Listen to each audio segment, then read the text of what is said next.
자, 금리를 올렸어요. 금리를 올려서 시장에서 예상했던 빅스텝 0.5% 포인트를 올렸습니다. 50bp를 올렸는데 일단은 이제 우리나라도 금통위가 1년에 8번 열립니다. 미국은 이제 45일 간격, 우리나라는 1, 2, 그 다음에 4, 5, 7, 8, 10, 11 그렇게 해서 이제 3, 6, 9, 12월은 열리지 않고요. 금융통화위원회가 다음 통화정책 방향 결정시까지 그러니까 8월 달이겠죠. 한국은행 기준금리를 현재 1.75에서 2.25로 50bp를 상향하여 통화정책을 운영하기로 했다. 국내 경기 하방 위험이 증대되었지만 경기 둔화 우려감에도 불구하고 높은 물가 상승세가 지속되고 있어서 일단은 소비부터 잡겠다. 수요의 의지를 좀 둔화시키겠다. 그런 내용으로 해석을 하시면 되겠습니다. 세계 경제는 높은 인플레이션이 지속되는 가운데 우크라이나 사태 장기화 등으로 성장세가 약화되었다. 일단은 미국 쪽의 올해 1, 4분기 성장률이 마이너스 성장이 전년 대비해서죠. 전기 대비로 나오네요. 전기 대비해서 마이너스 1.6 그렇게 돼 있고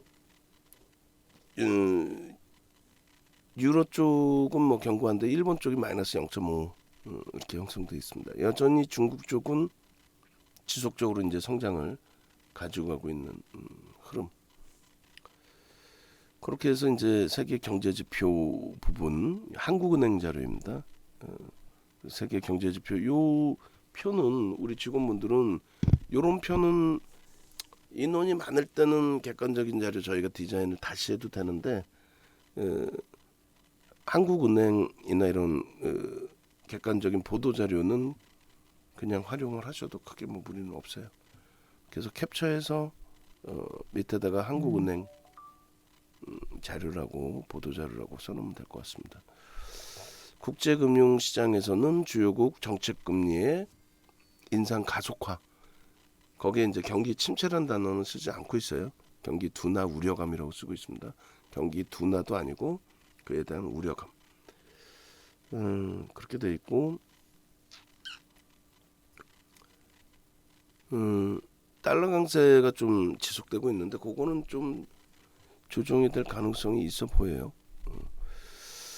세계 경제와 국제 금융 시장 글로벌 인플레이션 움직임, 주요국의 통화 정책의 변화, 또 지정학적 리스크, 주요국의 방역 조치 등의 코로나19 관련된 내용이 되겠죠. 그래서 국제 금융 지표는 모건 스탠리 쪽의 기준에서 놓고 본 지수, 그다음에 선진국, 신흥시장국, 그다음에 빅스 변동성 기준, 그리고 환율 달러 인덱스 부분, 그리고 중국 쪽 신흥시장 국채금리의 기준도 일단은 10월물 기준입니다. 10월물에 이제 수익률이 금리가 3% 미만으로 일단 10일 기준에 형성이 돼 있고 빅스텝을 밟는다 해도 이제 일단 어찌 됐든 추가적인 뭐 자이언트 스텝을 밟는다 해도 국채 금리가 따라서 강세를 떼줘야 되는데 만약에 그렇지 않는 흐름이 나온다면 이제 경기 둔화 우려감 기준으로 형성이 될 거예요. 뉴질랜드도 50bp 인상을 했어요. 그래서 2.5% 여전히 바닥금리라는 것은 뭐 인정을 해야 됩니다. 아직까지는. 그다음에 이제 CDS 프리미엄 자주 이제 설명을 드렸는데 CDS 프리미엄 같은 경우에 일단 브라질, 인도네시아하고 이제 우리나라를 뭐 비교할 바는 아니죠. 지금 다시 53.1인데 이게 그 리먼 브러스 때 53이 아니라 699까지 올라갔어요. 그래서 지금 1% 미만의 CDS 프리미엄이라는 거는 사실 뭐 위기 상태까지로 해석하지 않아요. 지금 전체적인 그 시장 흐름에서 지금 시장 위기다 이렇게 표현을 하지만 위기로 해석하지 않습니다. 문제가 불거지면 이제 CDS 프리미엄에서 가장 먼저 반응이 나옵니다. 그러니까 유가 부분도 앞서 이제 OCI 또 하나솔루션 설명드리면서 말씀드렸지만 OCI 지금 다 돌렸어요. 오늘 현재 기준에 말씀드렸지만은 일단 2월달 수준의 유가로 내려와 있어요. 그러니까 뭐 원자재 가격의 강세 때문에 물가 고공행진을 한다. 그거는 이제 와서 얘기하는 건 좀 조금 그렇습니다. 그러니까 CPI가 이미 벌써 올 1월달에 미국의 CPI가 이미 벌써 7%였어요. 그리고 정점 이번에 찍은 게 8.6이고 2% 수준에서 7%까지 올라온 거예요. 지난해 1년 동안에 5%가 올라온 겁니다. 근데 지금 기준은 뭐 추가적으로 올라온 폭이 사실은 제한적인데 이제 와서 이제 금리를 올리는 과정 속에서 와 이거 뭐 어마어마하게 소비자 물가 지수가 감당이 안 된다 이렇게 표현할 뿐이지 실질적으로는 그 이전부터 그러니까 시장이 조정을 받으니까 CPI가 소비자 물가 지수가 이렇게 높아? 이렇게 된 거지 그 이전부터 높았어요 사실은. 그러니까 실물 경기 부분은 국내 경제는 회복세를 이어갔다. 수출 증가세는 다소 둔화됐다. 근데 이제 사상 최대치 수출이었다라는 거죠. 민간 소비가 회복세를 지속하였으며 돈을 많이 이제 뿌려줬기 때문에 그런 기준에서 이제 실물 경제 지표는 GDP 성장률 부분이 작년에 이제 4%가 나왔고 그리고 분기별로 놓고 봤을 때 0.2, 1.3, 0.6. 올 1사분기 GDP 성장률이 그렇게 뭐 버겁지는 않았다는 거죠. 그러니까 1분기에는 뭐 금리 인상 그다음에 우크라이나 사태 또 우리나라 자체 지정학적 리스크 부분들로 인해서 또 글로벌 시장에 동조되는 흐름에서 소비도 다소 둔화됐고 설비 투자, 건설 투자까지 다 둔화된 모습. 이게 침체냐 했을 때 아니라는 거예요. 둔화. 소매 판매액 지수, 설비 투자 지수, 건설 기성액, 수출 통관 기준에 그렇게 해서 이제 2020년도에 코로나19 때문에 마이너스 형성됐던 부분이 21년도에 25.7. 그다음에 1분기 기준에서 18.3. 그래서 뭐 진짜 뭐 최악의 상태 뭐 그런 기준은 일단 아니다. 그리고 여전히 우리나라 쪽의 소비자 심리 지수는 높아요. 100 위로 형성돼 있고 미국이 이제 100 미만으로 살짝 하회가 된 거죠. 그건 이제 심리 지수인 거지 지표는 아닙니다, 사실은. 기업 경기 실적 지수, 취업자 수 증감, 고용률, 실업률.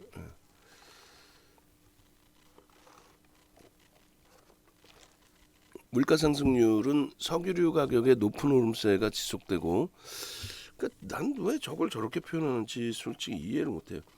기업들이 올려놓은 거였죠, 사실은. WTI는 우리가 사실 쓰지도 않는 거고, 우리는 어차피 이제 두바이유의 기준을 잡아야 되는데, 두바이유의 흐름이나 뭐 WTI나 같은 맥락인데 2월 말에 3월 둘째 주까지의 유가가 급격히 올라갔다가 바로 1월 달 수준으로 내려왔잖아요. 1월 수준으로. 1월 수준을 유가의 고공행진이다 이렇게 표현하지는 않죠. 1월 수준을. 그냥 계속 그냥 그 한번 나오는 얘기를 계속 똑같이 거기서 맴돌리고 있는 거죠. 그러니까 뭐 다시 보여드리면 제 얘기도 뭐 그냥 들으실 필요 없이 걸러서 들으시면 되는데 유가 부분 보시면 두바이로 볼까요? 우리가 쓰는 걸로 보시면 이때 빵 하고 치고 올라간 이후에 주봉입니다. 일봉으로 보시면 더 과간이 아니에요. 일봉이 얘는 이렇게 나오는 거야. 주봉으로 보시면 이게 2주 연속이 아니라 날짜 기준으로는 6거래일, 7거래일 정도 될 거야 아마.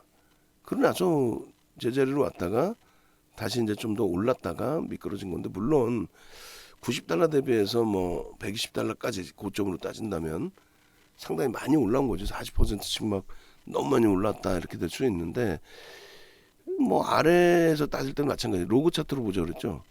퍼센테이지.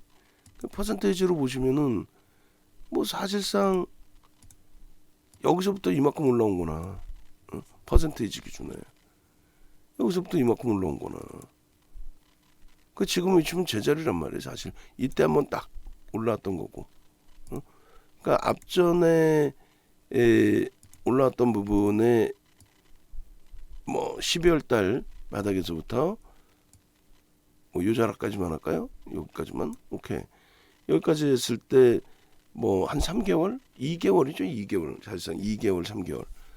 2, 3개월 동안에 올라온 등락폭이 일시적으로 이렇게 한번 빵 치고 갔지만 결국은 4, 5개월, 6, 7개월 동안에 오른 거는 추가적으로 오른 건 별로 없으니까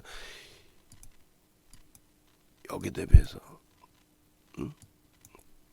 물론 이제 오른 거는 오른 거라고 치더라도 그거를 지금에 와서 갑자기 뭐 엄청나게 올라와서 저것 때문에 뭐 진짜 어마어마하게 문제가 되는 것처럼 얘기하는 것도 좀 그렇지 않나요?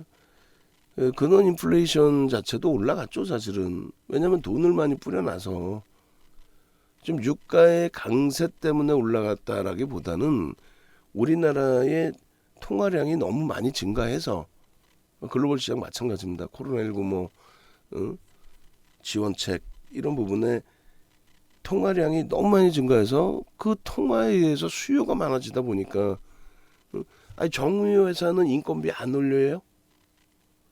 정유 회사도 인건비 올려야 될 거 아니에요. 원재료 비용도 상당 부분이 올라갔지만 인건비도 올려야 되고 판관비 다 올려야 되잖아요. 올려야 되니까 그걸 기준으로 잡았을 때 설정 범위를 해석을 해야 되는 거죠. 그냥 뭐 식료품하고 에너지만 오른 것처럼 분위기를 그렇게 잡는데 아니라는 거죠 사실. 그래서 근원 인플레이션과 일반인 기대 인플레이션 모두 4%에 근접하는 수준으로 상승했다.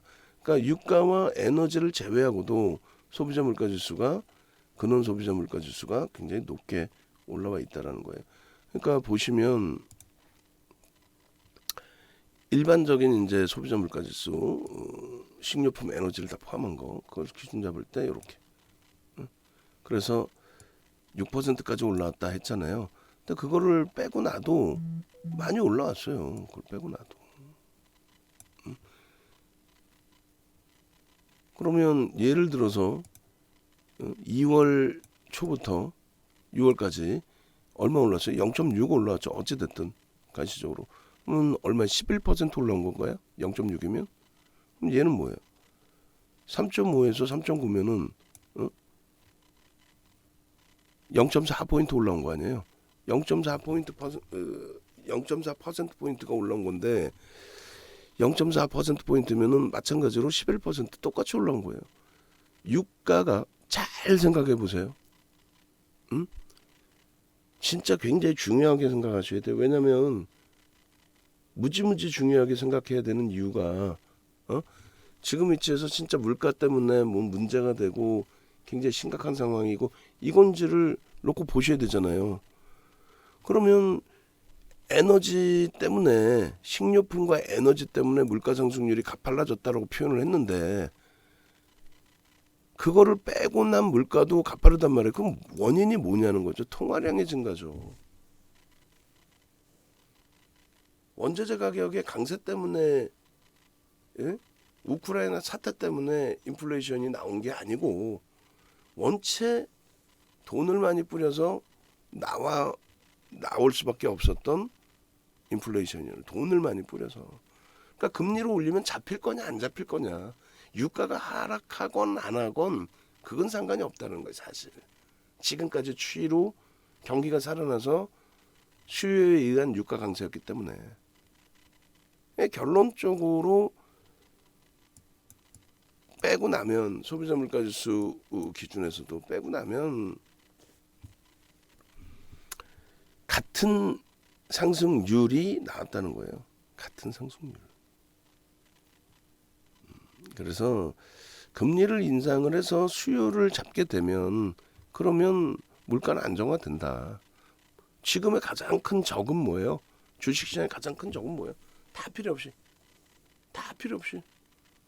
물가 상승이잖아요. 인플레이션이라며. 인플레이션 속에 경기 침체, 스태플레이션. 근데 결국은 물가 잡혀 안 잡혀? 금리만 올리면 잡힌다는 거예요. 잡힙니다 무조건. 유가 안 내려와도 잡혀. 근데 유가까지 내려오고 있어. 된 거죠 뭐. 그렇게 놓고 보시고 그다음에 국고채 금리 3년물, 10년물, 장단기 뭐 금리 역전 현상이라든가 이런 부분에 있어서 단기 금리가 장기 금리를 역전했어요. 지금 우리나라는 역전 안 되고 있죠. 역전 안 돼. 그리고 이게 이제 하향되는 가운데 이게 3.6 찍고 이렇게 내려오는 가운데 얘도 내려와. 얘도 내려오는데 얘가 좀 덜 같이 내려오는데 이게 장기물이라고 치고요. 단기물이 똑같이 내려와야 되는데 덜 내려와 얘는. 그러니까 장기물은 뭐 예를 든다면 눈에 보이게 하려고 그래요. 이렇게 뭐 급격한 변동률이라기보다는 이렇게. 근데 단기물이 만약에 이렇게 내려와. 그럼 역전이 되죠. 그죠? 하락할 때 장기물의 하락률보다 단기물이 덜 빠져. 이거를 경기 침체로 얘기하는 거예요. 장기물이 상승하는데 단기물도 상승해. 근데 이제 금리 인상 때문에 여기서 탁 이렇게 치고 올라가. 만약에 금리 역전 현상이. 이건 아무런 문제 없다는 거예요. 그러니까 예를 들어서 지금 만약에 이제 이렇게 올라갔잖아요. 여기서부터 이렇게 올라갔잖아요. 둘 다 올라갔는데 3년물이 만약에 3.65야. 혹은 3.7이야. 그렇게 해서 올라가는 거는 그렇게 해서 역전되는 거는 그거는 문제가 없다라는 거예요. 그걸 누가 경기 침체라고 그래. 금리를 올리면 경기 침체? 경기가 살아났으니까 금리를 올린다고 표현한다 그랬죠. 그럼 경기가 살아나서 금리를 올렸어. 그 금리를 올리는 과정 속에서 채권 가격이 떨어지고 채권 금리가 올라가. 경기가 살아나서 채권 금리가 올라가는 거라니까요. 그런 과정에서 골든이 아니라 뭐 장단기 금리 역전 현상이 나오는 거는 그건 문제가 안 된단 말이지. 금리를 내려서 경기를 부양해야 될 정도의 기준이면. 뭐 일각에서는 그 얘기를 하잖아요. 뭐 금리를 이제 너무 많이 올려서 뭐 경기가 침체돼서 뭐 금리를 이제 내려서 경기 부양을 해야 된다. 그게 좋은 거 같아? 안 좋은 거 그거는. 금리를 내려가면서 경기를 부양해야 되는 상황이 된다? 경기 침체지 그럼 말 그대로 그건 죽는다는 얘기지. 그 과정에 일단 죽어버리는 거고 그리고 올려놓은 금리에서 2.25까지 올렸죠. 제로금리까지 내리는 과정에서 다 죽어버리는 거고 제로금리 내려서 거기서 경기 부양이 나왔을 때 추가적인 유동성 공급이 나왔을 때 그게 바닥이 된다는 거예요. 아무런 생각 없이 이제 뭐 금리를 올렸는데 이제는 뭐 금리 인하 얘기까지 나오고 있어. 그러면 이건 죽는 거예요. 싹 다 팔려고 그래야지.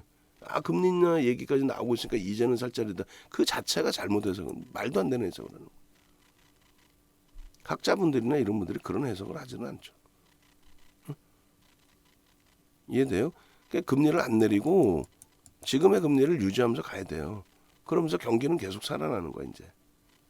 그렇게 돼야 추가 금리를 인상한다는 얘기가 나와야 시장은 계속 폭등 랠리로 이어지는 겁니다. 나중에 또 시황 추가적으로 얘기할 때 또 그 부분 자세히 설명할게요. 환율 부분도 마찬가지예요. 우리나라의 환율 부분이 일본 대비해서 평가 절하된 부분이 일본은 20%, 올해 우리나라는 10%, 유럽하고 파운드는 13%. 우리나라가 유독 약세가 아니란 말이에요. 우리나라 1,300원이 무슨 뭐 엄청난 문제가 발생된 것처럼 호들갑을 떠는 경우가 있는데 그렇지 않아요. 저도 항상 말씀드릴 때 1,300원 넘으면 주의하자라고 그랬어요. 굉장히 심각한 상황이 도래될 수 있다. 근데 우리만의 문제가 지금 아니란 말이죠. 그리고 변동 각도가 심각한 수준이 아니고.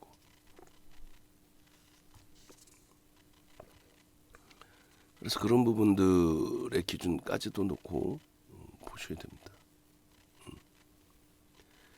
가계 기업 대출 및 주택 가격 뭐 이렇게 되는데 이제 주택 가격의 뭐 안정화 기준 그런 부분도 형성이 돼야죠. 소비가 이제 그러니까 통화량이 줄어야죠. 줄어서 주택 가격도 좀 안정화되고 그러니까 하향되고 그게 침체로 연동된다 이렇게 생각하시면 안 되고 그다음에 가계 기업 대출 기준에서의 규모도 사실은 뭐 지금 그 대출 규모가 심각한 상황의 대출 규모는 아니다.